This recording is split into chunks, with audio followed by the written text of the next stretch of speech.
empezamos a transmitir en vivo, estamos avisando a nuestros seguidores que estamos aquí en vivo para un nuevo capítulo de nuestro Late, la naturaleza primero. Hoy día, además de Ezio Costa y Pamela Po, va a haber un invitado que ha dedicado su vida al estudio y al cuidado, en realidad, de los océanos. Estamos hablando de Alex Muñoz, quien estará hoy día con nosotros porque tenemos temas relacionados justamente, me imagino que ya todos saben porque lo hemos publicado en las redes. Vamos a hablar de salmoneras y muchos otros temas más. Y voy a esperar entonces a que nuestros invitados saludos a todos los que se están uniendo. Se unan con nosotros. Voy a, como siempre, a congelar, ¿cierto?, los comentarios para que las 4 personas que estamos aquí en este live nos veamos bien. Ahí está. Pero, sin duda, gracias a todos por estar con nosotros, como siempre, jueves por medio, en este Late de Ladera Sur. Y ahí primero en entrar hoy día, tenemos tanto que comentar, hay que comentar el debate también. Ahí está. Don Ezio Costa Cordella, se ve su cámara pero no usted. Ya, como que nos dejó ahí congelado y se ha retirado el hombre. Perdón, aquí vengo, que fui a buscar un vaso El de hombre agua. del ¿Cómo estás, mes, Bárbara? además ya, con el libro y toda la cuestión. ¿Ah? El hombre del mes. Sí, Ya, gracias, además gracias. aprovechemos que no han llegado y contamos un poco del libro, cómo estuvo el lanzamiento, dónde lo están vendiendo, te ha ido súper bien, eso. Lo están vendiendo en todas partes, o espero yo que lo estén vendiendo en muchas partes. Hicimos el lanzamiento en el Museo de la Memoria la semana antepasada. Fue súper bonito para mí, al menos. Creo que para el resto lo acepté también. De hecho, la directora del Museo de la Memoria estaba súper contenta porque era la primera actividad presencial que hacían desde la pandemia. Qué Eh, buena onda. y salió súper bien. Comentaron ahí. Ya perdimos señal. Ya, quedó congelado eso. No sé si todos lo estarán viendo así o yo tendré un problema, hasta donde entiendo no lo tengo. Ahí está Alex. Vuelve, pues Ezio, vuelve. Te esperamos. Bueno, vamos a esperar a Alex por mientras, ¿ya? Ahí está Alex. Hola, ¿Cómo estás, querido Alex? muy bien, ¿y tú? ¿Cómo estáis? Bien también. Para todas las personas que nos están viendo, Alex Muñoz aquí al frente de ustedes. Ezio está completamente congelado y no quedó la mejor posición ahí. Bueno, es abogado, es director para América Latina de National Geographic Pristine Seas. Así que nada, pues un placer, un gusto. Muchas gracias, Alex, por estar con nosotros hoy día. No, el gusto es mío, muchas gracias por Desde la costa, invitarme. directamente. Así es, así que bueno, gracias a Ladera Sur y a ti, Bárbara, por invitarme. Siempre me ha apasionado este tema, así que encantado de Sí, poder pues, compartir lo con sé. ustedes. Oye, bueno, la PAME ya entrará, Ezio se congeló, no sé qué le habrá sucedido. Nos ha pasado en otra oportunidad más encima. Como que de repente le pasan cosas aquí con la transmisión. Mm. Y ahí está de nuevo, parece. A ver, Voy a aprovechar de ponerme audífonos. buenísimo. Igual te escuchas súper bien, ¿ah? No sé, Ok, ya, pero si es más cómodo para ti, dale nomás. ok. Hola, Bueno, como le Ezio, Regresé. contábamos, sí, ahí está, Hola, volvió. Alex. ¿cómo estáis? No me quiere a mí el Instagram Live. Todas las veces me ¿Qué caigo, será? pasa algo. Ahora tengo la batería 100%, la cargué recién. Estoy conectado con todas las internet posibles, pero igual se cae la cuestión. Igual se cae. Aquí Ahora sí. yo te escucho, pero no te veo en movimiento, te veo ahí congelado. No sé si Alex tú lo ves. ¿En serio? Bien, yo veo bien a Ezio. ¿En serio? Se mueve Ajá. fluidamente. Wow, Ajá. ya, no, te voy a ver, parece que sí está con esta imagen. Está congelado para mí. Bueno, Qué así es, a exagerado veces eso, ¿eh? la gente nos congela. Oye, la PAME todavía no llega y, bueno, me extraña porque es súper puntual la PAME. Siempre es la primera en llegar. Pero mientras, tenemos que comentar, ahí está la PAME. El debate de ayer, por favor. Necesito sus opiniones, sus impresiones. Más allá del debate en sí mismo, ¿por qué la crisis ecológica? ¿Por qué? Ahí está la PAME. ¿Cómo estás, PAME? Bienvenida. Bien, Hola, ¿cómo Pame. Qué bueno. están? Pamela Apoya, todos la conocen de la casa ya, pues sí es una de nuestras panelistas estables, politóloga encargada de políticas públicas de incidencia de la ONG Chile Sustentable. Pame, súper bienvenida. Ya Muchas eso, bueno, gracias, Bárbara. no lo presenté correctamente, él también es abogado y es director ejecutivo de la ONG FIMA. Así que ahí están todos presentados de una manera muy formal. Oye, bueno, lo que le decía a Alex y a Ezio, no podemos dejar de comentar el debate de ayer, sin duda. Necesito saber sus impresiones, sus opiniones, por qué no se habla de los temas medioambientales en los debates, por qué es el último tema, si es que se toca el tema, y ayer no fue así, de la lista, ¿no? Sí. ¿Qué parte el que quiera? A ver, primero hay que diferenciar entre los candidatos y las periodistas, digamos, ¿no? Lamentablemente las preguntas no dieron mucho espacio para hablar de medio ambiente, ¿no? Eso ya no es culpa de los candidatos que estaban presentes. Pero efectivamente pareció yo diría, un debate bastante anticuado y bastante doméstico, ¿no? O sea, lo que manda justamente son el tipo de temas como el cuarto retiro, súper relevante, digamos, la contingencia. Pero no vi nada que nos conectara en un contexto global que efectivamente nos está afectando directamente. Chile está sufriendo una de las grandes sequías de su historia, producto del cambio climático y también producto del mal uso del agua. Tenemos también la vulnerabilidad frente al cambio climático es extrema. Tenemos problemas que vamos a hablar hoy día, la salmocultura, es decir, toda nuestra matriz económica está en juego y está en duda, ¿no? Y nada de eso parece que le afectara, según este debate, a las personas. Entonces, echo de menos politizar estos temas que son tan importantes para el futuro y que el futuro presidente o presidenta va a tener que enfrentar definitivamente. ¿Pame? Mira, la verdad es que el formato lo encontré más dinámico y entretenido, ¿cierto?, que los formatos pasados, en la cual parecía que los periodistas querían lucirse con el debate en vez de los invitados posibles presidenciales. Pero también me quedé con una sensación muy, muy amarga, en el sentido de que siento que ninguno de los candidatos ni la candidata, ¿cierto?, pudieron profundizar sobre las materias que se les estaban preguntando, o sea, partiendo por ahí. O sea, es como que no hubo espacio como para decir, mira, yo tengo pensado X políticas públicas, algo concreto. Lo otro pasó a ser como muy, muy discursivo por una parte. Y el tema medioambiental, yo la verdad creo que veo difícil que lo logren tocar. Me da la impresión de que no lo van a tocar finalmente, porque implica hablar de modelo de desarrollo también. Entonces, hay auspiciadores, vimos lo que pasó con la red, por ejemplo, y Carosi, que le quita los auspicios. Después, no sé, vimos el CNN con Sutil, que también quitó auspicios. O sea, cuando se empiezan a tocar en el fondo elementos que incomodan, ¿cierto? Y digamos que yo creo que con todo el tema de la convención constitucional, ¿cierto? Todos los procesos que están ocurriendo en el Congreso, y los sectores económicos están un poco crispados con los temas, entonces están sensibles a estos temas y obviamente pueden colocar la pauta a quienes son financiados. O sea, a mí no me extraña nada, la verdad, es que no hayan preguntado el tema medioambiental.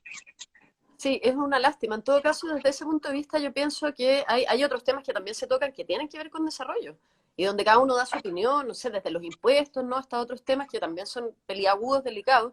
Entonces, ¿qué está pasando como en la pauta de los medios, más allá de lo que mencionas tú, Pame? Porque hay algo más, es como la sensación de no querer ver o realmente estar un poco viviendo como en otro mundo, digamos, estamos viviendo planetas diferentes. Bueno, ahora llegó Ezio, no sé si quiere sumar algo antes de eso. Hacer la segunda. ¿Me ves ahora, Bárbara? No, te ¿Existo veo para ti?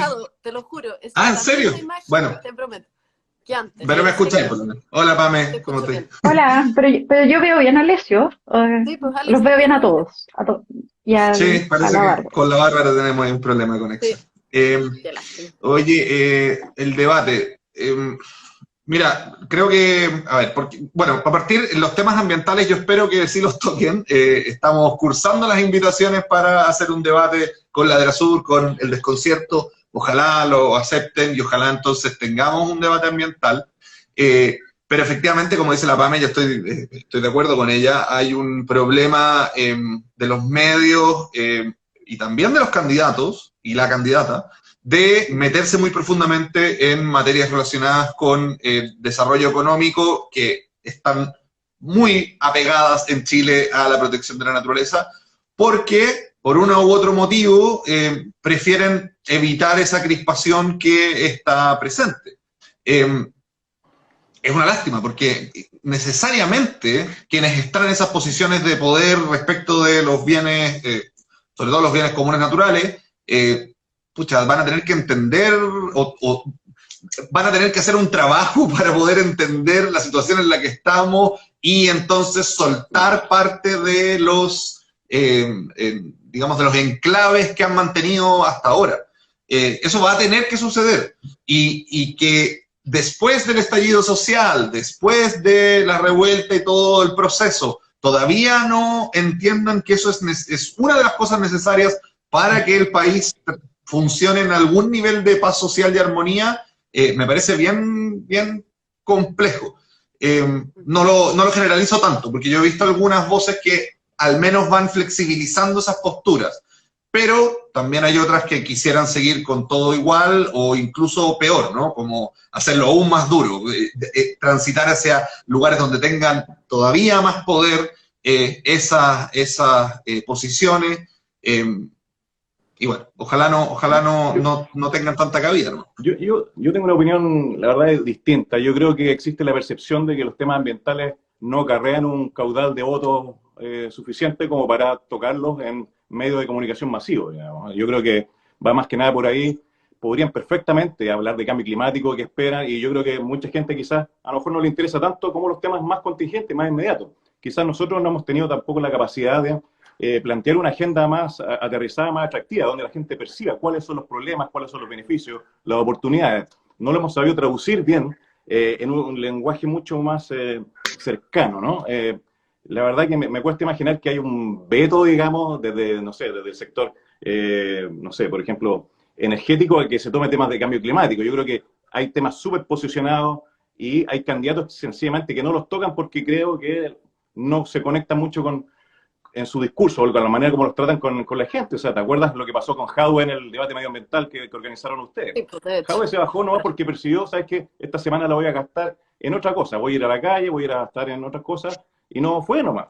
Pero no creo que haya tenido un susto, sino que simplemente pensó, ¿dónde aprovecho mejor mi día para ganar votos? Es una cosa súper fría electoral, y estos son los temas que están en la tele nomás. O sea, el cuarto retiro, el tema de la gobernabilidad, la convención constitucional, tienen una avalancha de información, de cobertura mediática, que evidentemente en un debate que es más bien cuñero, digamos, es un debate que busca la cuña, no busca la profundidad, se tocan esos temas, ¿no? O sea, de hecho, habían preguntas ambientales y las bajaron, eso dijo Mónica Rincón. Oye, Alex, pero por ejemplo, perdón que me meta, Bárbara, pero no sé, temas como la gobernabilidad. Yo no veo a nadie en la calle hablando de... Puede ser mi burbuja, pero creo que hay más gente en la calle hablando de que hay sequía que hablando de gobernabilidad. Entonces, no es una pauta de las personas, sino que es una pauta de los medios, de los poderes.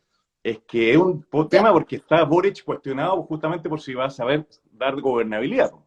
O sea, si uno ve, digamos, los análisis, digamos, políticos más frecuentes, el tema de la gobernabilidad, si va a ser capaz o no, es uno de los temas grandes, digamos, ¿no? Está en las encuestas, etcétera. Todas las encuestas... En las encuestas de las preocupaciones de la gente sale más medio ambiente que, por ejemplo, gobernabilidad. Obviamente el cuarto retiro es más importante en términos de medio, pero cosas como la gobernabilidad le importan al Mercurio y a sus, no sé, y a los que comentan en el Canal 13. Las personas en la calle no están muy preocupadas de eso. De hecho, más gobernabilidad dan esos candidatos que esos medios dicen que no dan gobernabilidad que, por ejemplo, el presidente que tenemos hoy en día. Y nadie cuestiona eso tampoco. Sin duda, más que nada son temas que llevan a los candidatos a enfrentarse de alguna manera, ¿no? Algunos dicen que dan más gobernabilidad, otros que no. O sea, son preguntas atingentes en un debate político presidencial, ¿no?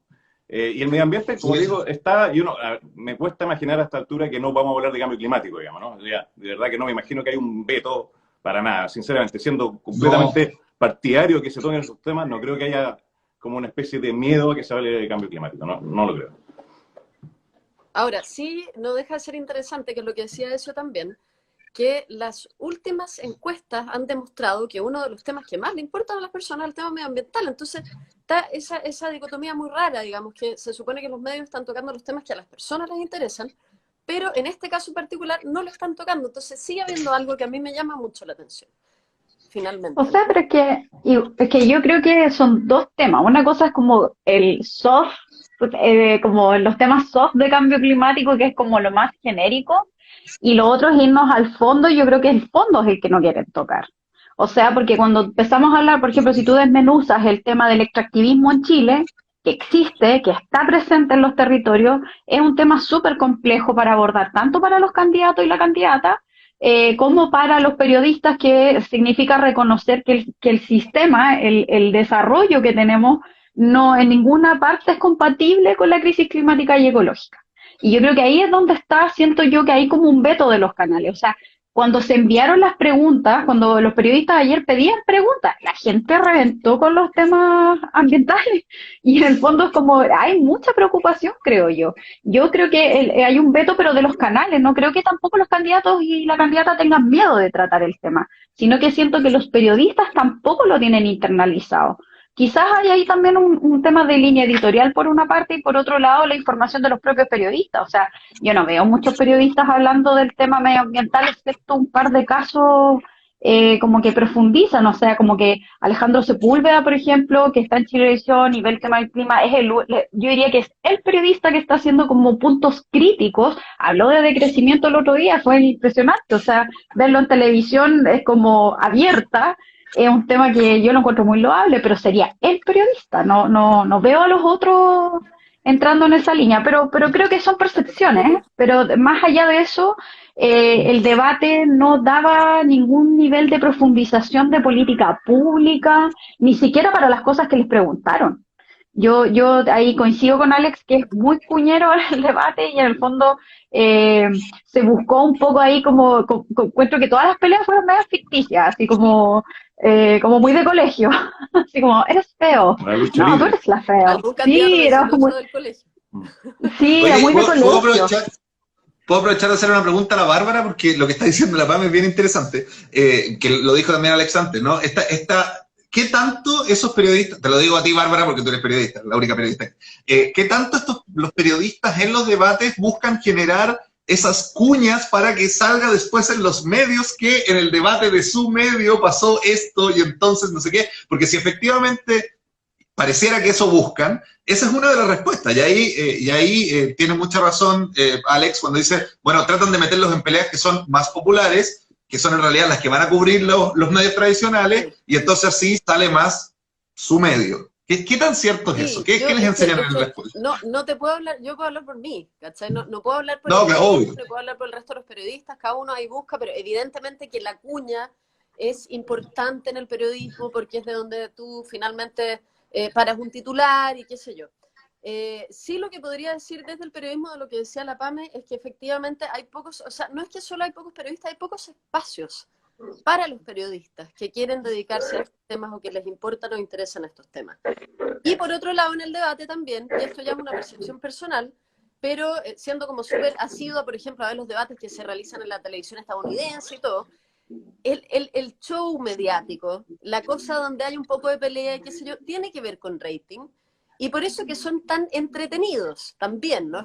Es una fórmula, digamos, televisiva que genera que haya más personas viéndolo.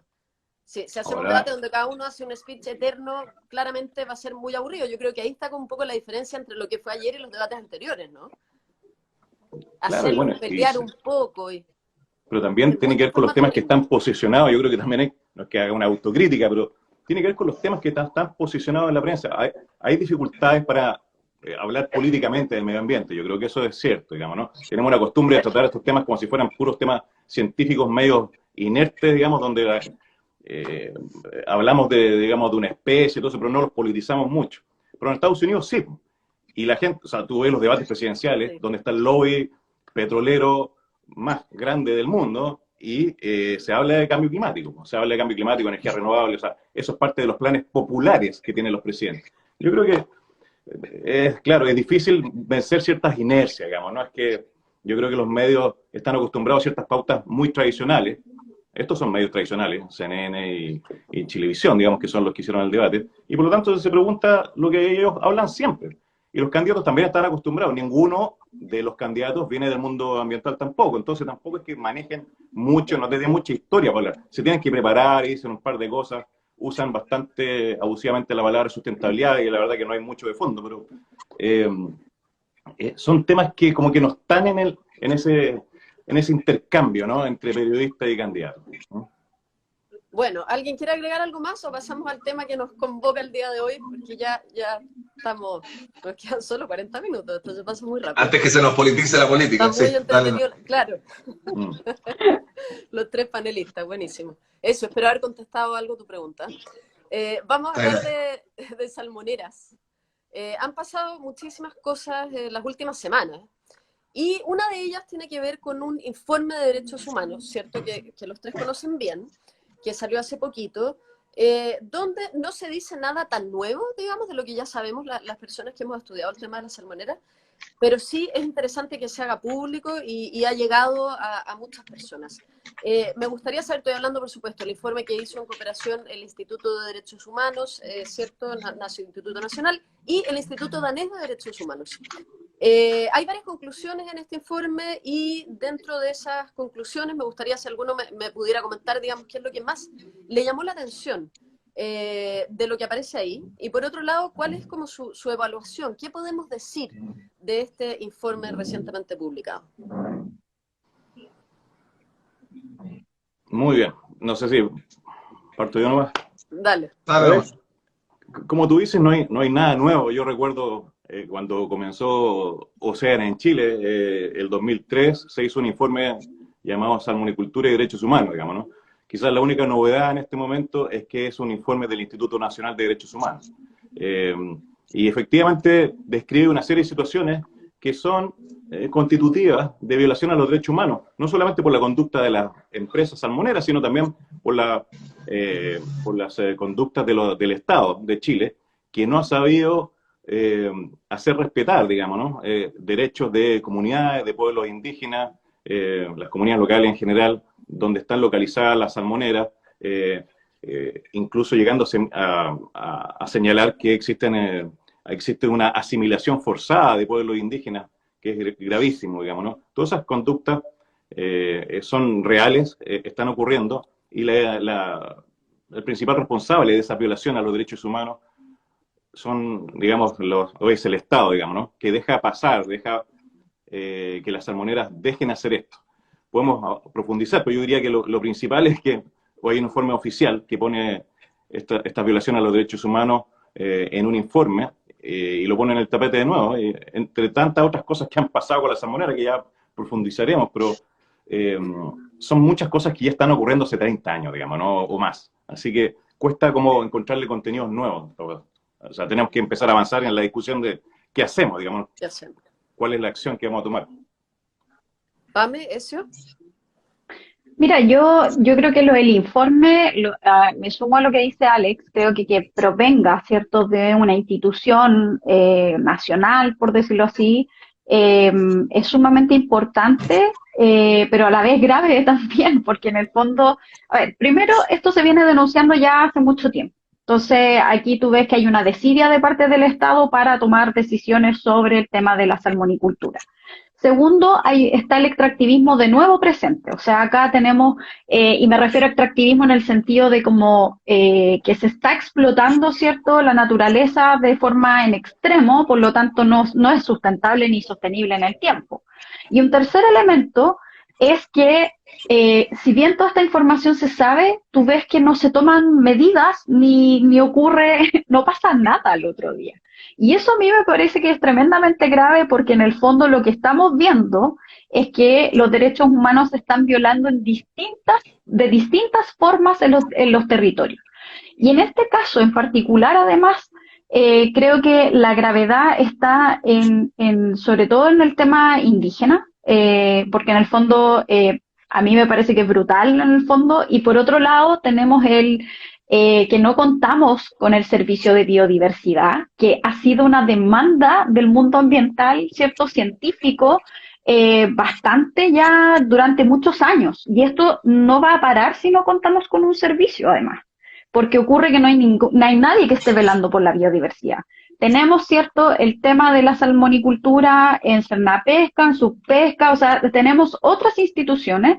Las áreas protegidas marinas no están dentro, ¿cierto?, no hay una cohesión de las áreas protegidas, por otro lado, donde también hay salmonicultura. Entonces, la verdad es que yo siento que esto es como un viejo oeste, ¿cachai? Como que en el fondo el Estado no tiene los recursos en estos minutos, el Estado no tiene fiscalización, o sea, 2 fiscalizadores por región en tremendas regiones. O sea, aquí te mando como queriendo decir, te mando el sticker del picantísimo, ¿cachai? O sea, en el fondo no corresponde, ¿cachai? O sea, y esto es un tema persistente. Si tú te vas a las regiones mineras, ocurre lo mismo. O sea, en Antofagasta tenéis 2 fiscalizadores de la DGA, entonces, en el fondo, lo que hay acá detrás es que el sistema está funcionando, ¿cierto? O sea, yo lo dije la otra vez, lo vuelvo a ratificar, para que un país sea extractivo o tenga este nivel de industria tan primaria, necesitas autoridades cómplices, mala fiscalización y leyes que te permitan hacerlo. En el fondo, eso es lo básico para poder seguir haciéndolo. Entonces, en ese sentido, creo que ahí hay un problema grave. Y lo que me da una profunda tristeza es que no veo que vaya a haber mucha solución muy cercanamente. Eso es como que siento que hay una desidia, porque esto pasó a ser noticia y después mañana ya dejó de serlo. Y entonces ahí es que qué está pasando con la política, qué está pasando con con el gobierno, etcétera. Sí. ¿Ezio? Dieron la novedad por decir que... ¿Qué cosa? Es que antes de escucharte me gustaría interrumpir, porque las Dale. personas que nos están viendo, por si no conocen bien este informe, me gustaría mencionar algunas de las conclusiones del informe, y están. El sector industrial de la salmonicultura no solo ha afectado gravemente al medio ambiente, que eso ya lo sabemos, sino también a la fe pública, además de producir transformaciones culturales no deseadas en los pueblos originarios, así como en las comunidades locales. Abarcan desde la contaminación por residuos industriales en playas, aguas y alteraciones del fondo marino, hasta falsificación de informes a fiscalizadores, colusión, quiero decir, de empresas que producen alimentos para salmones, hostigamiento de defensores medioambientales y, en algunos casos, sometimiento de pueblos indígenas al extremo austral al proceso de asimilación forzada. Perdona eso por la interrupción, pero para las personas que se van uniendo, para que sepan, quizás no todos lo han leído el informe. Vamos con tu opinión. Gracias, Bárbara. No, súper bien. La misma semana, antepasada, previo al 18, salió también en informe especial, ahí hablando de periodistas que se la juegan por estos temas, salió un informe especial, un informe especial sobre el caso Nova Austral en la mina de la Superintendencia de Medio Ambiente. Así se llama, lo pueden googlear y encontrar el video de ese informe. Mostraba, entre otras cosas, a los 2 fiscalizadores de Magallanes subidos arriba de un bote por 3 días para poder llegar a un centro salmonero a hacer la fiscalización correspondiente, en este caso a Nova Austral, que es una empresa que defraudó al Estado y por lo tanto está en una serie de procesos por eso. La única novedad quizás es que no es tan novedosa. Venimos hace años trabajando en esto, pero respecto de esta industria que ya tiene 30, 40 años en Chile, es que se está expandiendo más al sur. Yo creo que esa es la gran novedad.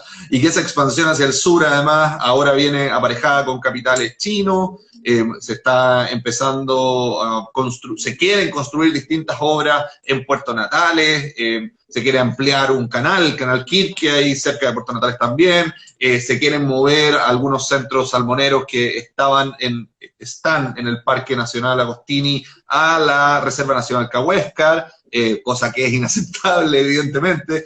Que hoy día hablábamos con el equipo de esto, ¿no? Hay un proyecto de ley para que se prohíban las salmoneras en las áreas protegidas. ¿Cómo puede ser que necesitemos un proyecto de ley para prohibir algo que ya está prohibido? Tenemos una autoridad ambiental, en este caso el Servicio de Evaluación Ambiental, que tiene interpretaciones tan voluntaristas a favor de la industria que obliga a cosas como esa, que obliga a cosas como otro proyecto de ley que de hecho ya está a punto de aprobarse, que va a forzar a las salmoneras a limpiar el fondo marino después de, o sea, en los periodos de descanso, los salmones tienen periodo de descanso, limpiar el fondo marino, un proyecto que tiene la manera en que está redactado al menos tiene bastantes complejidades sobre qué es lo que efectivamente van a hacer las salmoneras. Podría terminar siendo aún más dañino. Pero eso, de nuevo, es porque las jaulas, digamos, los centros de salmonicultura no se evalúan ambientalmente de manera correcta. Entonces no hay medidas de mitigación, no hay medidas de compensación, no hay medidas de reparación, no hay consulta indígena. Y no es algo que pase en un centro salmonero de vez en cuando. Pasan decenas de centros salmoneros en Magallanes, pasó en Aysén, pasó en la 10ª región, perdón, ya no tiene el número de las regiones, en la región de los lagos, y por lo tanto, lo único que estamos viendo es cómo esa depredación avanza hacia el sur. Ahora que se le están acabando los lugares donde ponerse en el sur, quisieron moverse a Argentina. Afortunadamente para los carpinchos y los hermanos argentinos, prohibieron la salmonicultura ya, de una, ¿no? Fueron un poco más valientes en ese sentido. Y nosotros tenemos que hacer algo ya no la prohibimos, pero para frenar esa expansión y disminuir además la cantidad de biomasa y la cantidad de centros que tenemos en Chile. Alex, si pudieras profundizar un poco más en la situación de la Patagonia y también los tres comentar entonces qué proponen, qué hacemos, qué se propone para esta industria. Algunos dicen hay que clausurar, hay que cerrar todo, otros dicen hay que hacerlo sostenible. ¿Es posible eso? Hay varios que consideran que es posible. ¿Cómo habría que hacerlo? Bueno, todo eso, Alex. Primero, un contexto muy importante. En el año 2021 estamos en la crisis ambiental más importante de la historia de la humanidad. Cambio climático, pérdida acelerada de biodiversidad, pandemias que vienen también de la mala relación que tenemos con la naturaleza. Tenemos la obligación, si queremos darle alguna viabilidad a nuestra especie, de proteger al menos los últimos lugares salvajes que van quedando. Los científicos, de manera bastante masiva, y ahora respaldado por los gobiernos de 76 países, están clamando por la protección del 30% del planeta. 30% del mar y 30% de la tierra del planeta, partiendo por los lugares de alta biodiversidad o prioritarios para la conservación. La Patagonia evidentemente es uno de ellos. Necesitamos una Patagonia en buen estado de conservación para poder valernos de lo que la Patagonia nos da.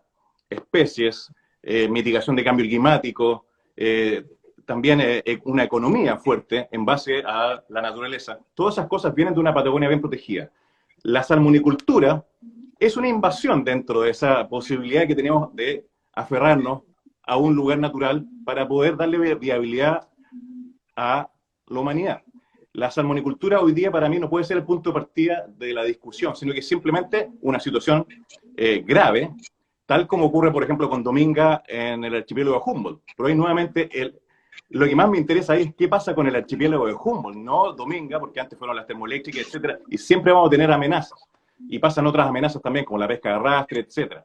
Entonces, cuando llegamos a proyectar primero qué tipo de mundo queremos y cuáles son las condiciones que nos van a permitir seguir viviendo en condiciones de bienestar razonables, de ahí tenemos que empezar a construir para atrás. ¿Qué se necesita? Y ahí inmediatamente hay ciertas actividades económicas que saltan porque son incompatibles con ese futuro.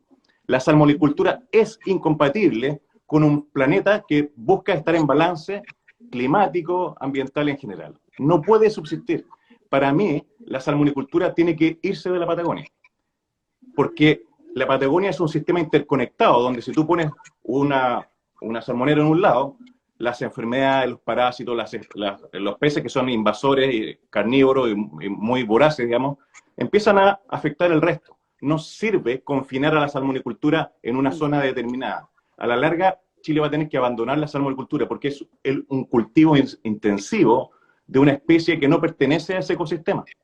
Los salmones y las truchas no son parte del hemisferio sur. Son especies introducidas simplemente porque teníamos un ecosistema parecido al de Noruega, al de Canadá, con fiordos, y ellos simulan el ciclo de vida del salmón para poder instalarse ahí. El problema que es un animal que es muy invasor, que se usan muchos químicos para que los peces no se mueran, y aún así tienen altas mortalidades, que es también son jaulas abiertas que son invasivas y por lo tanto hay muertes hasta de ballenas, cetáceos que se han visto enredados en jaulas. Todo eso ocurre. Entonces la salmonicultura nunca va a ser sustentable, es irregulable. Las salmoneras, por ejemplo, siempre han prometido que van a tener 0 escapes de salmones. Nunca, en 35 años, han logrado llegar a 0 escapes. No tiene arreglo, no importa la regulación ni la fiscalización que se ponga, nunca van a poder tener cero escapes si siguen con ese sistema de producción. Entonces, para mí la solución es, primero, saquemos las salmoneras de los lugares donde estamos todos más o menos de acuerdo que no tienen que estar, que son los parques y las reservas nacionales, o las áreas protegidas en general. Y después vamos haciendo una estrategia de desarrollo distinta que nos permita llegar a este mundo donde tenemos un planeta en balance. Y para eso la Patagonia tiene que tener otro tipo de actividades económicas. La salmonicultura simplemente no tiene cabida en ese mundo. O sea, se estaría trasladando en el fondo, eso es lo que harías tú, no es cerrarlo en todo Chile, sino que trasladarlo, que salga de la Patagonia. ¿Qué Tiene opinas, que por salir de la ejemplo? Patagonia, claro. Tiene que salir, o sea, la salmonicultura es una actividad que solamente da lucro, no está ahí por seguridad alimentaria, no tiene ese tipo de beneficios para el mundo, digamos, ¿no? Es un negocio. Y se vale de la Patagonia para externalizar su contaminación. Digamos, usan la Patagonia como un basurero y para luego vender estos salmones en otros mercados, digamos. Eso es lo que hace Chile, y volviendo a lo que decía la Pamela digamos, en sus intervenciones. Acá hay una estrategia de desarrollo, básicamente, donde se presta el medio ambiente para bajar costos y así invitar a las inversiones a instalarse en Chile. Eso desde el año 80, que es así, digamos, ¿no? Se bajaron estándares ambientales, estándares laborales para hacerse atractivos porque somos más baratos. No es que seamos mejores, somos más baratos. Y por eso las salmoneras se instalaron en Chile, porque pueden contaminar más, porque en Noruega las mismas empresas no pueden hacer lo que pueden hacer en Chile. ¿Por qué se instalan acá y no en Noruega? Porque acá pueden hacer cosas que allá no, y por lo tanto es más barato. Eso es toda la estrategia de desarrollo, y es una estrategia de desarrollo que patea los costos para adelante, digamos, ¿no? No se hace cargo de estas externalidades que algún día se pagan, igual como uno paga la tarjeta de crédito, uno puede endeudarse y algún día te llega la cuenta y hay que pagarla. Las salmoneras son exactamente un sobregiro de la tarjeta de crédito del medio ambiente planetario. O sea, nuestro planeta tiene igual que un balance, digamos, tú puedes tener activo, puedes tener pasivo, y hay industrias como las salmoneras, como las termoeléctricas a carbón, que tienen un pasivo enorme, que nos endeudan con la capacidad del planeta para subsistir. Y esa cuenta se paga a la larga, ¿no? Y Chile la está pagando hoy día. Pame, eso, cerrar, clausurar, trasladar, salmones en piscinas, ¿qué se hace? No, yo concuerdo igual con Alex que yo creo que no es sustentable la industria en sí, porque además, para que la industria sea un negocio, tiene que ser de escala grande. O sea, probablemente lo mismo te pasa con la minería. O sea, la minería tiene que ser un tremendo rasgo abierto, porque en el fondo subterráneo es muy caro y probablemente nadie te va a sacar, necesitáis mover mucha tierra para poder hacerlo. Entonces aquí necesitáis tener miles de salmones y por lo tanto la industria no es sustentable nomás. Pues si al final el desarrollo, el crecimiento eterno, el problema que tiene es la escala. Si al final acá el debate que hay detrás, y esto va a pasar con todas las industrias, con el tema energético, o sea, imagínate que ahora las renovables también se están transformando en un problema para las comunidades, cuando te dicen te vamos a instalar proyectos de 200 megawatts, ponte tú, eólico a 200 metros de tu casa, ¿cachai? Entonces, en el fondo, todo esto tiene que ver con la escala, porque en el fondo lo quieren hacer rentable, bajar costos, etcétera. Entonces yo creo que no es sustentable nomás, po. Y acá lo que ocurre, y me pasó, lo viví con el tema minero, en el fondo, cuando les preguntábamos a Hacienda y le decíamos, oye, pero ¿por qué no calculan cuánto te calcula el valor de perder un glaciar, por ejemplo? Porque acá los valores que Hacienda le otorga a los glaciares es un valor paisajístico. Entonces, claro, tú no podés competir con el ban de la minería. Entonces, acá la pregunta que habría que hacerle a Hacienda, porque esto lo calculan, ¿ah? Esto no es que no lo tengas calculado. ¿Cuánto es el ban que te da, cierto, los proyectos de la salmonicultura? ¿Cuánto te da en exportación? Pero también cuánto implica perder naturaleza. De verdad, o sea, ecosistemas, tenía una crisis climática y ecológica, o sea, y esos cálculos no están. Y no le van a dar nunca recursos a medio ambiente para que calcule esos elementos, de cuánto te cuesta perder el servicio ecosistémico. No me gusta hablar de servicios porque también tiene una lógica economicista, pero en el fondo hay que llevarlos a ese terreno, porque si no nos quedamos como en la cosa más, como ecologistas más hippies, ¿cachai? Pero en el fondo a lo que voy es que hay que hacer ese cálculo para poder enrostrar, mira, perder naturaleza es grave, sigue siendo muy grave. Y esas respuestas no las tienen. Entonces, yo creo que no es una industria sustentable, creo que hay que hacer transición justa, obviamente si esa industria tiene que salir, hay que trabajarlo con las localidades, porque obviamente hay localidades que en estos momentos rompieron el tema cultural de las localidades. Y eso también es un grave tema. O sea, mira, leía el libro Oro, Aguacates, no me acuerdo, tiene otro, decía, en un pueblo minero en Perú, 60.000 mineros que viven pésimo y hay 4.000 prostitutas. Entonces, ¿cachai la proporción? Y no hay ningún tipo de fiscalización. Entonces, en estos como clústeres, el clúster te deja contaminación, el clúster te deja prostitución, el clúster te deja otras cosas. Por ejemplo, Puerto Montt, cuando hubo la crisis, la gente quedó sin trabajo de forma, que también fue una crisis de la industria salmonera, la gente quedó botada, sola, sin ningún tipo de ayuda estatal. O sea, ahí tú ves que en el fondo la industria va, toma, destruye, se llega, ¿cierto? Y después se va. Y ahí quedó la gente. Entonces, ¿cómo reinventamos estas localidades donde la cultura de la zona se rompe, donde actividades que eran de baja escala, ¿cierto?, se rompieron también, porque obviamente la gente va a defender sueldos en los cuales tengan, o sea, tienen un ingreso que obviamente la gente necesita, pero aquí el Estado también se tiene que colocar creativo y hay otras actividades que se pueden hacer. Necesitamos reforestar, necesitamos restaurar paisajes, necesitamos restaurar suelo y ahí hay una cantidad enorme de manos de obra que vamos a necesitar. Entonces, en el fondo se pueden generar trabajos, pero acá la lógica es la clásica, antropocéntrica, concentrado en extraer, ¿cierto? Y después rentabilizar muy rápido. Y esa es la lógica a la que nos tenemos con mucha pérdida de biodiversidad en estos momentos. Gracias, Pame. Ezio, tus opiniones, y también me gustaría preguntarte a ti si tú sientes que de todas formas, independiente de que ya parece que acá hay ciertos acuerdos en el cierre nomás de esta industria, pero sí hemos ido avanzando un poco en los últimos años. Comentabas también ahí lo de la propuesta de ley de limpieza al fondo marino, que no era tal como se ve a primera vista. Dinos algo positivo. Danos un poquito. Chuta. A ver, es que hemos ido avanzando. Hemos ido avanzando porque estamos criticando estas cosas. Yo creo que ese es el único avance que existe realmente, que nos demos cuenta de que hay cosas que no hay que hacer. Y que las lógicas del siglo XX, condensadas en industria como esta, son lógicas que no tenemos que seguir. Voy a quedarme con el cierre de la PAME para ir hacia un lado más positivo, que es el punto sobre el empleo en una búsqueda de armonía entre la sociedad y la naturaleza. Lo dijo Alex al principio, ¿no? Hay que cerrar la salmonera.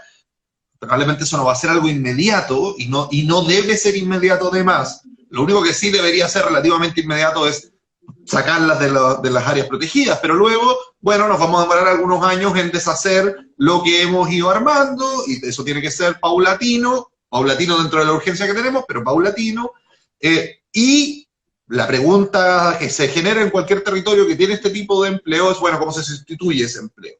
Y en el mismo mar hay posibilidades de sustitución de empleo relacionadas con la restauración de ecosistemas. Y esa restauración de ecosistemas tiene una generación de beneficios económicos y no económicos, actuales y futuros. Y para allá probablemente es donde tengamos que avanzar. No solo nosotros, sino que muchos países del mundo van a tener que avanzar hacia ese tipo de restauraciones que, si las miramos con todas las lógicas económicas de crecimiento actual, no funcionan bien. O sea, cuando uno habla esto con economistas más neoclásicos, entonces dicen, bueno, pero ¿quién va a pagar por esto? ¿Por qué? ¿Cuál es el mercado que se produce a propósito de esto? Y claro, quizás no hay un mercado actualmente de eso, pero eso no quiere decir que no se esté generando valor y que ese valor se distribuya como bienestar para las personas. Y esa generación de valor y esa distribución de bienestar, aunque no genere un mercado actualmente, es algo que necesitamos. Entonces, si lo necesitamos, vamos a tener que hacerlo. Y genera un círculo virtuoso porque genera empleo, que también es sustentable, etc.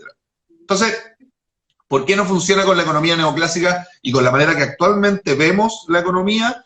Es un problema, Pero el otro problema es cómo sí debería funcionar en una transición de modelo económico. Y ahí es donde está nuestro esfuerzo y ahí es donde debería estar parte de nuestro esfuerzo. Y aquí viene mi parte que es como positiva pero extraña. Porque a mí me gusta esto, pero yo sé que hay mucha gente que no le gusta. A mí me gusta que haya un espacio abierto para la creatividad. O sea, y no es algo que vamos a solucionar además ninguna persona por sí misma, sino que como colmena tenemos que pensar, bueno, ¿cómo vamos a darnos una vida más armónica? Y en eso estamos, o sea, en eso está mucha gente en el mundo. Y ese espacio de creatividad colectiva, bienvenido sea, y no tengo dudas que vamos a lograr encontrar esos arreglos. Por ejemplo, caso de los salmones, vengo de una charla, o sea, de una clase de un magíster, estábamos hablando de pesca. Entonces había una persona de la industria pesquera y hablaba de la necesidad de la pesca porque genera beneficios en términos alimentarios y que es mucho mejor la pesca como actividad que impacta el medio ambiente que sustituir a la pesca por ganadería. Y sí, seguramente debe ser mejor, no lo sé, le creo sus datos, pero inevitablemente tuve que decirle, bueno, probablemente sería mejor si ni pesca ni de ganadería, sino que otro tipo de productos de alimentación, vegetales principalmente. Porque bueno, resulta que tanto la pesca como la ganadería implican una serie de procesos que tienen muchísimos impactos ambientales, además de los impactos que tienen sobre esos seres vivos que nos estamos comiendo. Entonces, sustituir, cambiar ese modelo de alimentación también, es el medio desafío. O sea, pucha, eso le da empleo y ganas de hacer cosas a un montón de gente, creo yo, o debería. Sí. ¿Sabe? A mí me gustaría... Las escalas es el problema. Me gustaría plantear esto de una manera quizá un poco distinta, porque parece que estuviéramos atrapados entre la salmonicultura o la pobreza, digamos, ¿no? Acá hay una oportunidad gigante para poder vivir de un privilegio que tenemos, que es una Patagonia que, por suerte, está en nuestro país, digamos, ¿no? Hay informes económicos bastante claros, como el informe Waldron, donde participaron 100 científicos y economistas, que habla primero que la protección de las áreas silvestres del planeta, si llegamos a un 30%, los beneficios económicos van a superar a los costos económicos en una proporción de 5-1. 5 veces más beneficio económico en relación a los costos. También, si hacemos eso, se va a generar 30 millones de empleos en el mundo asociados al turismo de naturaleza y otros asociados a la conservación. Y 650.000 asociados al manejo de áreas protegidas.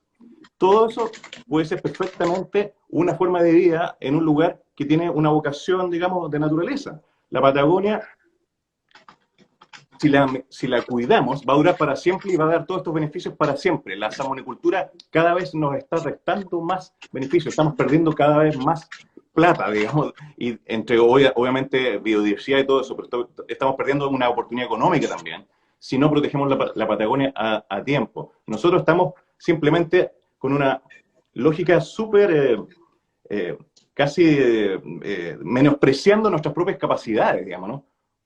Al admitir una industria tan pobre como la salmonera. Si acá lo que está pasando es, como decía antes, usar la Patagonia como un basurero para una industria. ¿Quiénes son los que están detrás de esto? Son negocios financieros, son bancos y son fondos de inversión. No es que sean personas que han vivido toda la vida de esto, pescadores, personas que tienen esto como una empresa familiar. No, son fondos de inversión. No Austral, que dentro de la Patagonia es como el Rojas Vade de la Patagonia. Es el que mintió, mentiroso en serie, digamos, criminal en serie, que debería ser expulsado de la Patagonia. Es propiedad de fondos de inversión, noruegos, norteamericanos, etc. No hay ningún interés en la Patagonia, en los salmones en sí mismos. Podría ser la misma plata para hacer jabón, champú, les da lo mismo. El fondo de inversión simplemente va donde está la oportunidad económica. Para la crisis del virus BIS, el 2008-2009, fueron los bancos los que tomaron la batuta y dijeron, ya, esta cosa la vamos a ordenar, pero financieramente. Era muy divertido cuando Juan Claro fue contratado por los bancos, por la banca chilena, porque estaban todos endeudados con la banca, e hizo los informes sanitarios para saber cómo las salmoneras tenían que salir del hoyo, ¿no? Los bancos le dijeron a las salmoneras, ok, esto lo vamos a arreglar. Y eso obviamente contó con el respaldo del gobierno de Bachelet I y su ministro Lavados, con ese rescate a la salmonera y que les permitió hipotecar sus concesiones. Fue bastante escandaloso, pero lo que quiero decir es que acá no hay nada noble detrás de esto, digamos. Simplemente es un negocio financiero donde se busca abaratar los costos lo más posible. Por lo tanto, el incentivo para poder comportarse mejor es nulo. Si cualquier fondo de inversión lo que quiere es que esto sea lo más barato posible. No tiene ningún interés en la Patagonia, ningún interés en Chile tampoco. Si fuera Ecuador, estarían en Ecuador, digamos, ¿no? O sea, no hay ninguno, porque ellos van moviendo la plata y cuando se acaba la Patagonia, ellos se van y se van a otro negocio. Entonces nosotros tenemos que saltarnos un poco de esa lógica y empezar a valorar lo que tenemos y lo que somos, que es una Patagonia natural, que es un lugar de clase mundial, como es el Serengeti, como es el Amazonas, y pueblos originarios que merecen respeto. Los Cahuéscar, Yaganes, Selknam merecen el respeto porque son pueblos que tienen derecho a un territorio, que creen en la unidad entre el mar y la tierra también, y donde tienen que tener un rol también de coadministradores de esas áreas, indudablemente. Gracias, Alex. Podríamos pasar así rápidamente por, y insisto yo con esto, con el proyecto de ley, eso porque me quedé pegada con lo que tú comentaste al principio, que tenía varias falencias, que en realidad no era muy funcional. ¿Por qué? No, lo que pasa es que el proyecto de ley, para que estemos hablando del mismo proyecto, es el boletín 12050-21, no sé si eso significa algo para alguien, pero bueno, por si acaso. Habla de la remoción, mira, dice, es un artículo, los titulares de concesiones o quien tengan un derecho sobre dicha concesión de acuicultura cuyo objeto sea el cultivo de especies exóticas deberán remover el material sedimentado que se acumula en el sustrato de su concesión. Ya, el problema es ese, que diga remover. No hay una restauración ecosistémica, no hay una reparación, sino que hay remover el material sedimentado. En esa remoción se puede terminar causando un daño al fondo marino incluso mayor. Entonces, entiendo el espíritu del proyecto y me parece muy bueno que exista este espíritu del proyecto y que exista esta obligación para la acuicultura de limpiar, en el fondo, de reparar el lugar que estaban utilizando, pero creo que el uso del verbo remover no está correcto. Una aspiradora. Oye, pero que, a ver, en estos lugares, mira, hay ecosistemas marinos vulnerables, hay corales de agua fría que a veces tienen cientos de años. Imagínate, le echas todo un lodo arriba, ¿cómo vas a limpiar eso, digamos? Es irreparable, pues es un daño que es permanente, o por lo menos de tan largo plazo que es imposible de reparar a través de una obra humana, ¿no? Se pierde nomás. Se pierde nomás. No tiene vuelta. Oigan, nos quedan pocos minutos. Entonces tenemos dos posibilidades. Nosotros queríamos comentar también lo del informe de la GNDC, pero yo creo que va a quedar para un próximo capítulo porque es muy poco el tiempo que tenemos. O pueden elegir ustedes, podemos hacer como un concurso y alzan la mano. Vamos con eso, o cada uno tiene 2 minutos, digamos 2 minutos felices para decir lo que quieran, siempre y cuando no haya improperios de por medio. Elijan ustedes. Eso, a ver, ya, dirige la batuta. Vamos con, es imposible hablar de los NDC en los 5 minutos que nos quedan, así que vamos con 2 minutos, no sé si felices, pero 2 minutos al fin y al cabo. Voy a contar algo que pasó hoy día que me parece muy importante e interesante. Un grupo de constituyentes, cerca de 35, si no me equivoco, solicitaron la declaración de estado de emergencia climática y ecológica a la Convención Constitucional, que aparentemente se va a votar mañana en la Convención Constitucional, lo cual me parece, si bien no va a generar un cambio de política pública inmediato, me parece súper buen punto para efectos de ponerlo de manera oficial como el telón de fondo de la creación de la nueva Constitución. Ahí ya todos sabemos que la crisis climática y ecológica es el telón de fondo, pero ahora oficialmente va a estar puesta como telón de fondo. Por lo tanto, aplaudo mucho esa iniciativa, que además se da en el marco de los llamados a la acción, porque mañana hay marchas en todas las ciudades de Chile a distintos horarios, pueden buscarlos en internet. En el caso de Santiago es una concentración a las 5 de la tarde en el GAM, que fue convocada por Fridays for Future y otras 100 organizaciones. Ahí están mis 2 minutos. Muchas gracias. Muchas gracias, Ezio. Pame, tiene la palabra. Mira, yo la verdad, el tema de la GNDC es que, a ver, yo soy media grinch en estos temas. Con el tema internacional encuentro que O sea, escribí una columna que se publicó hoy día, que en el fondo hace un poco el barrido de cuántas veces hemos tratado de colocarnos de acuerdo en materia medioambiental a nivel internacional. Venimos desde Estocolmo, del 76, de la primera cumbre en el fondo, entonces hemos venido fracaso tras fracaso, tras fracaso y tras fracaso. O sea, esto no funciona porque todo es voluntario. Y cuando las cosas son voluntarias, los países no cumplen nomás. Y las NDC en el fondo son, o sea, si bien el Acuerdo de París tiene un buen, como dijera, una buena meta, o lo que se propone es muy loable, el problema está en que la voluntad no existe. Y las NDC en el fondo son tibias, son mínimas, es como lo que puedes cumplir. Y en el fondo yo hoy día mismo exponía en la mañana sobre el ODS 6, de los temas que supuestamente las metas que tiene el ODS 6 en materia de agua, y tú ves que Chile, las NDCs que tiene en materia hídrica son totalmente insuficientes y tiene una crisis gigantesca en materia hídrica. Entonces, en materia de adaptación, aquí todo el mundo se está colocando en el tema de la mitigación, porque hay un negocio detrás. En mitigación hay negocio, o sea, tú tienes a las forestales, a las mineras, entonces. Y aquí el problema que se produce es el tema norte-sur. ¿A quién le vas a pasar la cuenta de cuánto cobre vas a sacar? ¿A quién le vas a pasar la cuenta de cuánto litio? ¿Cuántos ecosistemas vamos a perder? Entonces la cuestión es que siento que el mundo completo está enfocado en mitigación, porque efectivamente hay que bajar las emisiones, pero acá es bajemos las emisiones pero sin castigar nuestro desarrollo. Acá tenemos que generar otros negocios, seguir creciendo. Entonces el mismo problema que te trajo hasta acá es la misma fórmula que estás ocupando para buscar tu solución y eso no va a resultar. O sea, es que no va a resultar. Entonces acá lo que tenemos que proponer es hay que decrecer, si bien no podemos decrecer, bueno, propongamos transformaciones socioecológicas, pero acá requiere de una discusión y debate del siglo XXI, no del XX. Y acá hay que abandonar y despojarnos o sea, hay que vivir con menos, ¿cachai? Si esta cuestión es vida o muerte la cosa.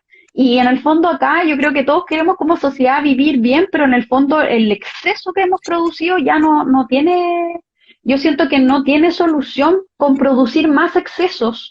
O sea, ¿realmente necesitamos andar en autos eléctricos todos? ¿Vamos a hacer más ciudades inteligentes? Yo creo que un poco va por ahí la fórmula. Entonces, y ese tema no se problematiza porque hay negocio detrás de esto. Hay un negocio que las forestales aquí ahora son todas carbono neutrales, las mineras son todas sumamente verdes, entonces estamos como sacando ropajes para vestir de nuevo a estos mismos actores con la misma ropa y teñida de verde.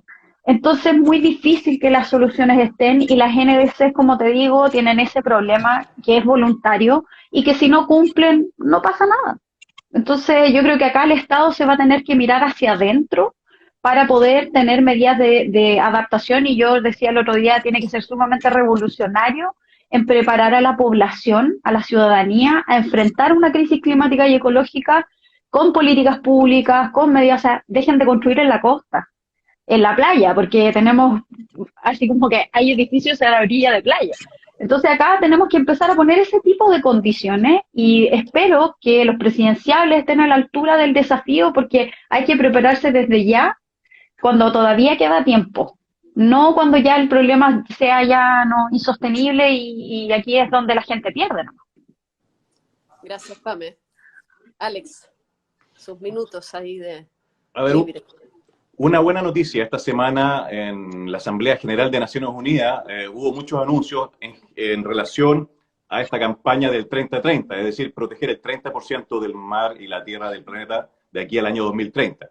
76 países han suscrito esa meta, que finalmente debe ser ratificada en lo que se llama la COP de la Convención de Biodiversidad, la COP15, que va a ser en China, en dos partes, una en octubre y la otra en abril del próximo año. Y además, un anuncio bien importante fue el que hicieron 9 fundaciones donantes, donde pusieron a disposición $9.000 millones para que esta meta se cumpla. Van a apoyar financieramente a muchos países y muchas iniciativas para que estos lugares de alta biodiversidad, las áreas prioritarias para la conservación, sean protegidas. Y algo súper relevante, con mucho protagonismo de los pueblos originarios.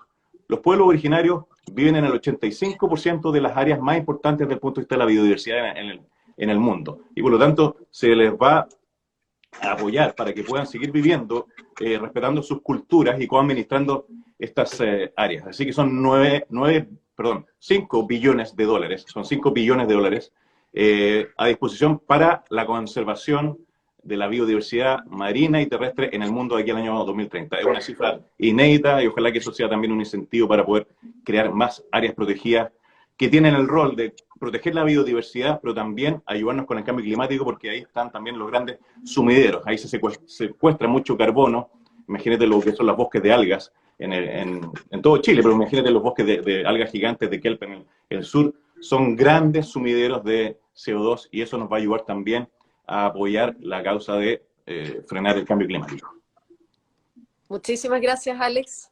Nuestro invitado de hoy, claramente lo vamos a volver a invitar aquí a nuestro late.